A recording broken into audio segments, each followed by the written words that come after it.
চাইলে সেকেন্ডের আগেও আমাকে মাফ করে দিতে পারো। আল্লাহ সেই আশা নিয়ে ভরসা নিয়ে তোমার নবী রহমতুল্লিল আলামিনের ভালোবাসা নিয়ে আল্লাহ তোমার দরবারে এসেছি। আল্লাহ তুমি তো রহমান, তুমি তো রহিম, তুমি তো গফফার, তুমি তো সত্তার, তুমি তো খালিক, তুমি তো মালিক। ও মাওলা, তোমার কাছে না চাইলে কার কাছে চাইবো? তোমার কাছে ভিক্ষা না করলে কার কাছে ভিক্ষা করব? মাওলা, তুমি না রহমান, তুমি না রহিম, তুমি না ইন্নাল্লাহ আলা কুল্লি শাইইন কাদির। ও মাওলা, একটু মাফ করে দাও না। অনুনয়, বিনিময়, আদব, ভদ্রতা, মায়া, ভালোবাসা উজাড় করে রবকে ডাকতে থাকেন।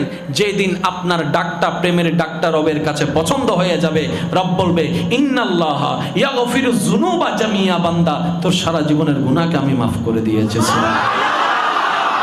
এবার যখন মোবাইলটা রাখার টাইম হবে, তখন রবের দরবারে তওবার মাধ্যমে হাজিরি দিবেন আর মন থেকে বলবেন, মওলা গভীর রাত, অনেকেই ঘুমায় গিয়েছে, কয়েকজন হয়তো জেগে আছে।